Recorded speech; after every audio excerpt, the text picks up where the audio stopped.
Hello नमस्कार दोस्तों, तो स्वागत है आप सभी का आपके परिवार बदायूं स्टडी हब पर। ठीक है, तो यूपी बोर्ड एग्जाम 2024 को टारगेट करते हुए हम चल रहे हैं। तो कक्षा 10 हिंदी, यानी इसमें एक टॉपिक होता है खंड काव्य। ठीक है, खंड काव्य। तो उसी में एक खंड काव्य है तुमुल खंड काव्य। ठीक है, तुमुल खंड काव्य एक खंड काव्य है जो कि आपका बिजनौर, वाराणसी और बदायूं जिले में पूछा जाता है। ठीक है, बदायूं जिले में यही खंड काव्य तुमुल खंड काव्य पूछा जाता है। तो आज हम इसके नायक, तुमुल खंड काव्य के नायक कौन है? लक्ष्मण। तो आज हम लक्ष्मण का क्या करेंगे? चरित्र चित्रण करेंगे। और प्रतिनायक कौन है, यानी उपनायक मेघनाथ। ठीक है, तो उन दोनों का ही करेंगे, लेकिन आज की इस क्लास में हम करेंगे लक्ष्मण का चरित्र चित्रण। ठीक है, और मेघनाथ का करेंगे अगली वाली क्लास में। ठीक है, तो आइए लक्ष्मण का चरित्र चित्रण करते हैं। ठीक है, क्वेश्चन क्या है? क्वेश्चन ये क्वेश्चन है। ठीक है, ये क्वेश्चन तुमुल खंड काव्य के नायक लक्ष्मण का चरित्र चित्रण। ठीक है, मैंने एक ही मुझ पर वो था ब्लैक, तो उसी से मैंने लिखा। ठीक है, तो आप थोड़ा ध्यान से। ठीक है, तो तुमुल खंड काव्य के नायक लक्ष्मण का चरित्र चित्रण क्वेश्चन है। तुमुल खंड काव्य के नायक लक्ष्मण का चरित्र चित्रण हमें इसका करना है। ठीक है, तो क्या लिखेंगे? सबसे पहले एग्जाम में ये 3 से 4 नंबर में पूछा जाएगा। ठीक है, 3 से 4 नंबर में। तो क्या लिखेंगे हम? तुमुल खंड काव्य के रचयिता श्री श्याम नारायण पांडे हैं। कौन है ये? तुमुल खंड काव्य के रचयिता श्री श्याम नारायण पांडे हैं। ठीक है, कौन है? श्याम नारायण पांडे।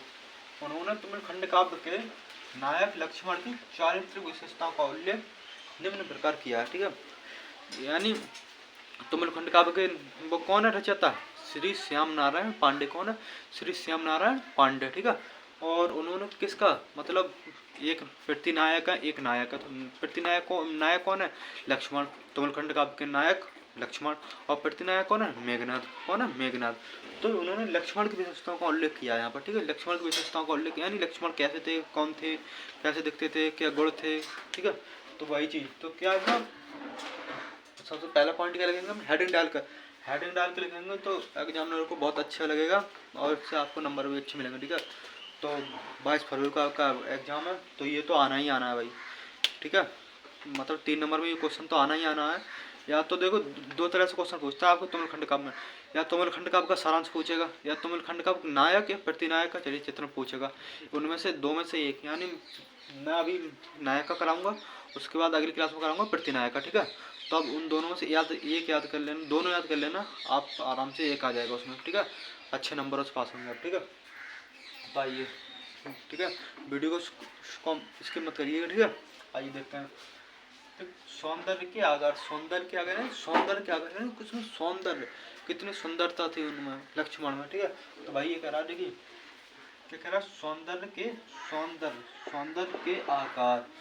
के आधार लक्ष्मण का व्यक्तित्व अत्यंत आकर्षक है। ठीक है, लक्ष्मण का व्यक्तित्व अत्यंत आकर्षक है। लक्ष्मण का व्यक्तित्व क्या? व्यक्तित्व यानी पर्सनैलिटी। व्यक्तित्व का मतलब पर्सनैलिटी।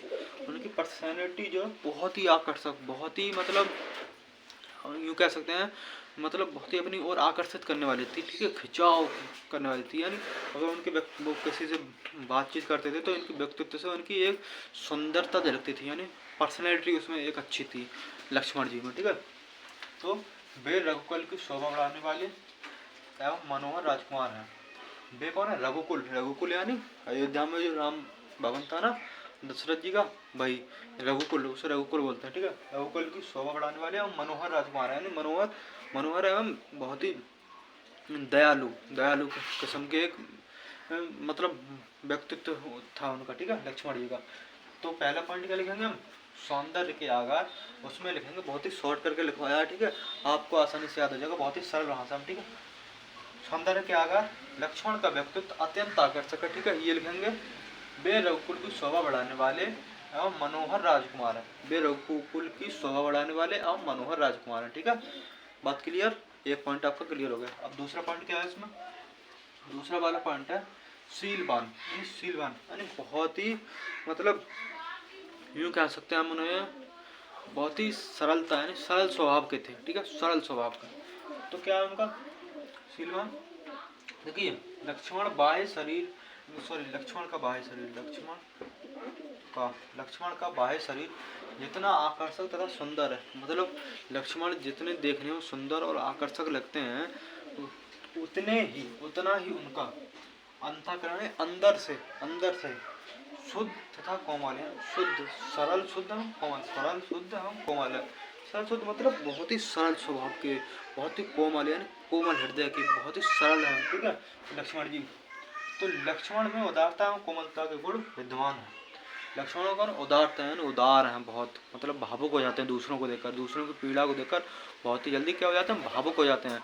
तो वह बहुत ही उदार है और कोमलता के गुण उनमें विद्यमान है, ठीक है। कौन है? वे बहुत ही उदार है और कोमलता के गुण उनमें विद्यमान है, ठीक है। कोमलता है यानी बहुत ही कोमल है, ठीक है।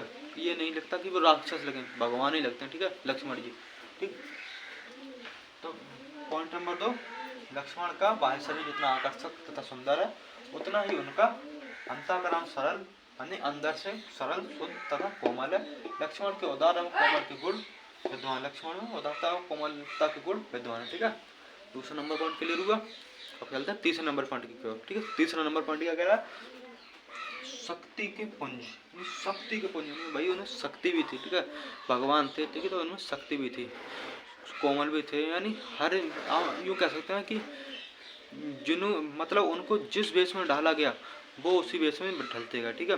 मतलब उनमें ऑलराउंडर कह सकते हैं उन्हें, एक प्रकार से ऑलराउंडर थे लक्ष्मण जी, ठीक है। ऑलराउंडर जैसे कोई, ठीक है।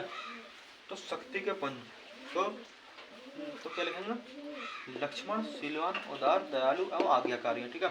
लक्ष्मण कौन है? उदार, दयालु एवं आज्ञाकारी, यानी दूसरों की आज्ञा का करते हैं, पालन करते हैं, तो वो क्या हुए? आज्ञाकारी, ठीक है। उनमें पराक्रम शक्ति, उनमें पराक्रम शक्ति, ठीक है, साहस तथा वीरता की भावना कूट कूट कर भरी हुई है। उनमें क्या है? पराक्रमवीर है, ठीक है। शक्ति भी है उनमें, शक्ति यानी बॉडी बिल्डर भी है, साहस भी है, हिम्मत भी है उनमें, ठीक है। वीरता यानी वीर भी है, ठीक है, डरते नहीं है किसी से, की भावना कूट कूट कर भरी हुई है, यानी लक्ष्मण में ये सारे गुण विद्यमान है, ठीक है। तथा लक्ष्मण धीर वीर एवं साहसी योद्धा है, तथा लक्ष्मण धीर वीर तथा साहसी योद्धा है, ठीक है। लक्ष्मण कौन है? धीर भी हैं, वीर भी हैं, साहसी भी हैं और बहुत ही अच्छे योद्धा हैं। मतलब युद्ध भूमि में, रणभूमि में वो लड़ते थे तो ऐसा नहीं लगता था कि कोई काय लड़ रहा है, यानी बहादुर इंसान लड़ रहा है, ठीक है। तो वो चीज़ उनमें मतलब विद्यमान थे, ठीक है, मतलब उनके अंदर वो गुण थे, ठीक है। चौथा पॉइंट क्या है इसमें? चौथा पॉइंट मानवीय गुणों के भंडार, यानी मानवीय गुण, यार भाई उनमें मानवीय गुण भी थे, यानी उनमें मानवता भी थी, ठीक है। वो इतने क्रूर व्यक्ति नहीं थे, मानवता भी थी लक्ष्मण जी में, ठीक है। तो क्या है उनमें? लक्ष्मण मानवीय गुणों के भंडार है, ठीक है। लक्ष्मण मानवीय गुणों के भंडार है, ठीक है। भाई उनमें भंडार है, बल्कि मानवता है उनमें, ठीक है। ये बात ही दर्शाती है कि उनमें मानवता भी थी, ठीक है। लक्ष्मण अनेक गुणों से विभूषित है, लक्ष्मण अन्य गुणों से विभूषित है, उनके अंदर गुण हैं, अन्य गुण हैं। तो कौन कौन से गुण है ये मैंने बना दिए थे आपको, देखिए सारे, बहुत सारे गुण थे। दयालु, उदार, आज्ञाकारी, पराक्रमवीर, शक्ति, साहसी, वीरता, उनमें सब गुण विद्यमान थे, ठीक है। मैं कह सकता हूँ उनको एक प्रकार से ऑलराउंडर थे, ऑलराउंडर, ठीक है। तो क्या है उनमें? लक्ष्मण मानवीय गुणों के भंडार है, ठीक है। लक्ष्मण अनेक गुणों से विभूषित है, नायक होने के लिए उनमें सभी गुण पूर्णतः विद्यमान है, यानी भाई उनमें ये सब गुण, मतलब नायक होने के लिए उनमें ये सारे गुण विद्यमान है, ठीक है। अगर जो गुण अगर किसी और व्यक्ति में होते ना तो वो नायक हो जाता, ठीक है। लेकिन गुण, ये सारे गुण लक्ष्मण जी में थे, इस वजह से वो नायक कहलाए तुमरखंड काव्य के, ठीक है। और मेघनाद प्रतिनायक कहलाया, ठीक है। वो भी बहुत साहसी योद्धा था, ठीक है। वो भी बहुत ही वीर था। तो ये चीज़ है आपके सामने, आप इसका स्क्रीनशॉट ले सकते हैं, ठीक है। तुमरखंड का आपके नायक का चरित्र चित्रण, ठीक है। तुमरखंड का आपके रचयिता श्री श्याम नारायण पांडे हैं, ठीक है। और ये 4 पॉइंट लिखने हैं आपको, और में ये थोड़ी बहुत लिखनी है, ठीक, सही है, हो गया काम। आप इसको स्क्रीनशॉट ले सकते हैं। अगर वीडियो पसंद आई तो वीडियो को लाइक करें, चैनल पर नए चैनल सब्सक्राइब करें और अपने दोस्तों के साथ शेयर करें। नमस्कार, धन्यवाद।